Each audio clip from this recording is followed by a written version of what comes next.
이거는 기술적으로 아주 중요한 시그널이라 볼 수가 있어요. 관세가 여기서 끝난 걸까요? 관세가 사실 끝난 거 아닙니다. 지금 비트코인 시장이 조금 느낌이 쎄합니다.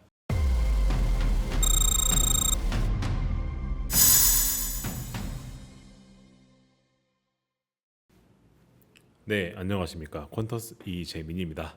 자, 오늘은요. 5월 2주차 시황에 대해서 다뤄보려고 영상을 켰습니다. 자, 오늘 주로 할 얘기들은 이제 좀 기술적 분석에 관한 얘기를 해볼까 합니다. 사실 제가 최근까지는 계속 매크로 관련된 얘기를 들었었는데 지금은 기술적 분석으로 봤을 때 이 기술적 분석이 지금은 아주 중요해진 시점이다라고 저는 보고 있어요.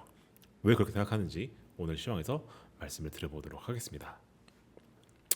자, 일단 2025년 시장을 요약해 보면은 사실상 트럼프의 말에 모든 게 움직인다라고 한마디로 요약할 수 있죠. 이제 제가 이거는 여러 차례에서 말씀드린 내용이긴 합니다. 트럼프가 관세를 매긴다고 하니까 스탁마켓이 크래시를 하고, 그죠? 트럼프가 다시 관세를 철회하겠다니까 다시 이렇게 오르는, 그죠? 이런 트럼프의 말 한마디에 의해서 모든 게 움직이는 이 시장이 지금까지도 계속 이어지고 있습니다. 자, 그리고 지금 다들 알고 계시겠지만 이번 주 월요일에 미중 관세 철회 뉴스가 나왔죠. 사실 철회는 아니고 사실 이거 유예입니다. 나중에 말씀드리겠지만 이게 유예이기 때문에 우리가 철회가 아니라 유예라는 사실 우리가 정확하게 인지를 할 필요가 있어요. 자, 이 관세가 유예되고 나니까 어떻게 됐느냐? S&P 500 기준으로 봤었을 때 지금 이 기술적 지표 중에서 여기에 보이시는 200일선 있어요. 200일선. 여기 있는 게 S&P 500의 200일 이동평균선인데 이 200일 이동평균선을 강하게 돌파하면서 월요일에 종가가 형성이 되는 모습을 보였습니다. 이거는 기술적으로 아주 중요한 시그널이라 볼 수가 있어요. 왜 그러하느냐? 200일선이라고 하는 거는 기본적으로 이렇게 우리가 생각할 수가 있는 건데 200일 이동 평균보다 만약에 주가가 아래에 있다는 건 무슨 뜻이냐면요. 이거는 지난 1년 동안 주식을 산 평균적인 사람들은 손실을 입었다는 뜻입니다. 왜냐? 200일 이동 평균 하게 되면은 이게 영업일 기준으로 봤었을 때 대략 1년 동안의 거래일이 나오거든요. 그러면 이 1년 동안의 거래일의 평균을 낸 것이 이동평균인데 이 이동평균보다 주가가 아래에 있다. 무슨 말이냐? 이거는 1년간 주식을 산 평균적인 사람들은 손실을 보았다라고 볼 수 있는 거예요. 따라서 이 200일 이동평균선을 기준으로 해서 주가가 위냐 아래냐를 가지고 상승이냐 하락이냐를 구분하는 트레이더들이 되게 많아요. 그래서 200일선이 되게 중요한 말을 하거든요. 특히나 200일선을 하향 돌파를 했죠. 최근에 앞에 차트를 보시게 되면은 관세가 매겨졌겠습니까? 이렇게 200일선을 하향 돌파하는 모습을 보였어요. 그죠? 200일 하향 돌파한 다음에 200일선은 강력한 저항선 역할을 하게 됩니다. 앞에도 보시게 되면 이런 일이 있었죠. 자, 차트를 보시게 되면 이때 S&P 500이 200일 하향 돌파를 했죠. 이때 뚫으려고 시도했는데 어땠습니까? 이때 못 뚫었죠. 어떻게 되죠? 그러니까 다시 쫙 흐르는 모습을 보이죠. 이게 저항선을 만나서 떨어진다라고 표현을 해요. 이게 왜 그러냐면은 200일 선에 근접했을 때 200일을 돌파하려면 매수세가 강해야 됩니다. 근데 이 매수세가 부족하고 매도가 많으니까 S&P 500이 200일을 못 뚫고 가는 거겠죠. 이 말은 무슨 뜻이냐? 최근 1년간 주식을 산 사람들이 이 자리에서 본전을 보려고 매도하려는 경향이 강하다는 뜻이에요. 이건 무슨 뜻이냐면은 미래의 상승 추세가 이어지지 않을 거라고 보는 사람이 많다는 뜻이기 때문에 이거는 기술적으로 매우 안 좋은 시그널이 됩니다. 근데 반대로 이거를 강하게 돌파하는 케이스, 그러니까 사실 이렇게 강하게 200일선 위에 딱 올라오는 케이스, 이때가 되면은 이거는 상승 추세가 이어질 가능성을 높게 본다는 뜻이므로 기술적으로 매우 강력한 상승 시그널이다 라고 볼 수 있는 그게 나왔던 거죠. 그래서 사실 200일을 지금 돌파했다라고 지금 우리가 볼 수 있는 정도까지 S&P가 돌파를 했기 때문에 지금부터는 우리가 이 부분을 관심 있게 봐야 됩니다. 이제 하방으로는 다시 여기서 내려올 수도 있겠죠. 내려올 수 있겠죠. 이렇게. 근데 200일보다 올라가기 때문에 여기서 200일을 지지를 받고 올라가느냐, 이걸 봐야 될 것이고, 그러니까 만약에 조정이 온다면 조정이 온다고 했었을 때 200일을 우리가 여기서 200일을 지지받고 올라갈 것이냐가 중요할 것이고, 만약에 여기서 계속 간다 하게 되면은 그 다음 지지라인 어디냐? 그 다음 지지라인은 여기 있는 요 전고점이죠. 전고점 대략 6,000포인트 이상 부근, 그죠? 이거를 뚫고 가느냐, 이게 이제 우리가 S&P 500 미국 주식에서는 중요하게 봐야 될 부분이다. 나스닥 같은 경우도 똑같이 움직였습니다. 나스닥도 똑같이 200에서 뚫고 움직였고, 여기서 그 다음 관심사는 전고점을 뚫고 가느냐, 이게 우리가 관심을 가지고 봐야 될 부분이다. 그래서 제가 기술적으로 봤을 때 이게 매우 중요하다 말씀을 드린다는 거죠.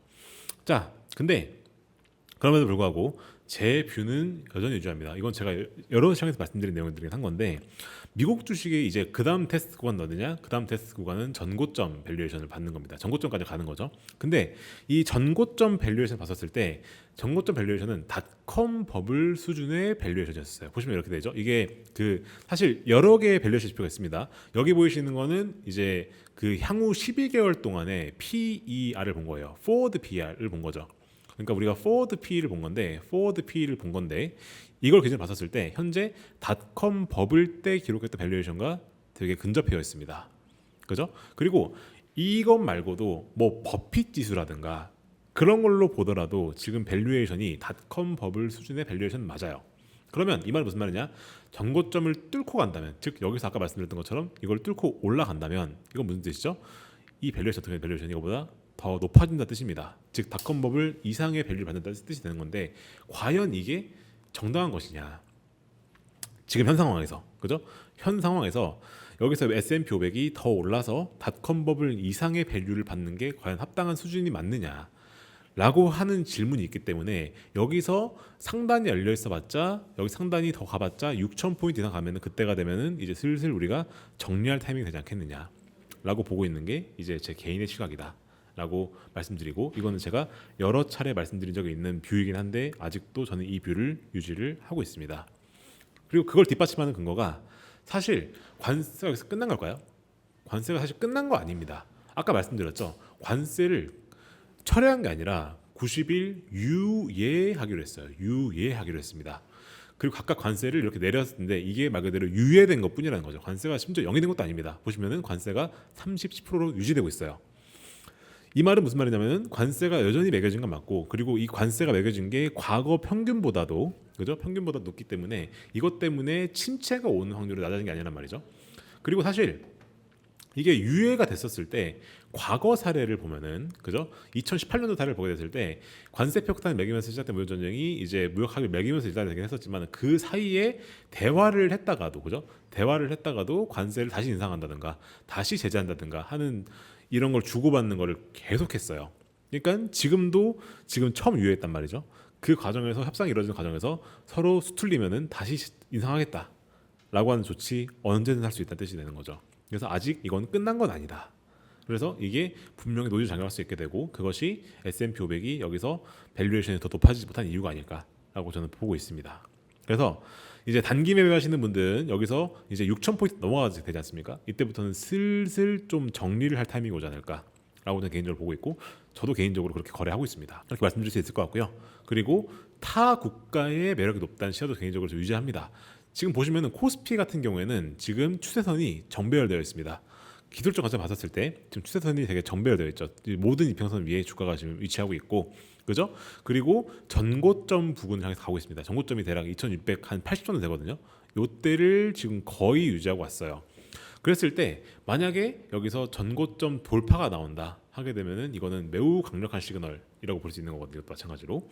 그래서 기본적으로 저희가 이 멀티팩터 전략에 조금 베팅하는 거는 개인적으로 좀 권장을 드리고 싶다 말씀을 좀 드리고 싶고요. 그리고 또 한 가지 더 쎄한 부분이 뭐냐, 지금 비트코인 시장이 조금 느낌이 쎄합니다. 지금 촬영 시간이 5월 13일 오후인데, 지금 비트코인 같은 경우에는 120일 선을 뚫고 그리고 10만 달러를 돌파한 이후에 매물대를 만나서 하락하고 있어요.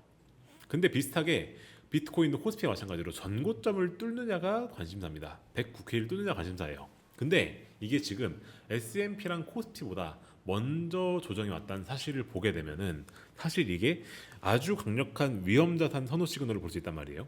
그러니까 여기서 만약에 S&P가 더 가려면은 비트코인도 여기서 확 뚫어주면, 그죠? 확 뚫어서 이제 129K를 뚫어주면, 109K 뚫어주면 훨씬 좋은데, 그게 지금 안 되고 있기 때문에 아직 사람들의 위험 자산에 대한 선호 심리가 그렇게까지 강하진 않은 거 아닌가라고 생각되는 부분이 여기서 좀 발견되고 있다. 그게 좀 깨림칙한 부분이다라고 말씀드릴 수 있을 것 같습니다. 그리고 이번 주 같은 경우에는 주요 지표로 나오는 게 이제 화요일 나온 CPI, 그리고 목요일엔 소매 판매가 나옵니다. 그랬을 때 이거는 실질적 관세 부과 이후에 첫 하드 데이터라고 볼 수가 있는 거고요. 이거는 우리가 관세 영향이 어느 정도인지 가늠가능한 데이터로 우리 볼 수 있기 때문에, 이제 이 지표들이 어떻게 나오느냐, 이게 되게 중요한 부분이겠다 말씀을 드리고 싶습니다. 그래서 제가 늘 시황에서 말씀드리지만 저는 항상 시황 말씀드릴 때 항상 좋은 부분과 나쁜 부분 같이 말씀드립니다. S&P 500이 기술적으로 지금 되게 좋은 위치에 있는 건 맞고, 그리고 상승신호 나오기 시작했지만은 아직 노이즈가 다 끝난 건 아니다 말씀을 드렸죠. 근데 퀀터스에 투자하시는 분들은 이런 걸 하나도 걱정할 필요가 없으십니다. 왜냐면 저희 글로벌 올레더랑 롱숏 액티브 둘 다 어느 정도 현금 비중 확보가 되어 있어요. 저희 전략들이 대부분의 것들이 전부 다 프라임 전략에는 다 지금 어느 정도 현금 비중이 들어 있습니다.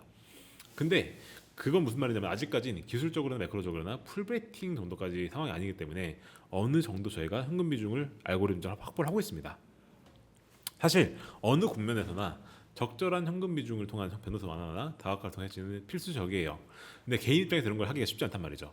헤지 펀드는 다 이렇게 운영하거든요. 근데 프라임은 이런 식으로 운용이 되기 때문에 프라임 투자하시는 분들은 걱정 없이 저희를 믿고 계속해서 따라오시면 되겠다 말씀을 좀 드리고 싶습니다. 네, 그럼 오늘 시황 영상은 여기까지 준비하는 것을 하고요. 제가 이제 또 다음 시황 영상에서 비슷하게 준비해서 찾아오도록 하겠습니다. 도움이 되셨다면 저희 유튜브 채널 구독과 좋아요, 알림 설정까지 꼭 부탁을 드리겠습니다. 감사합니다.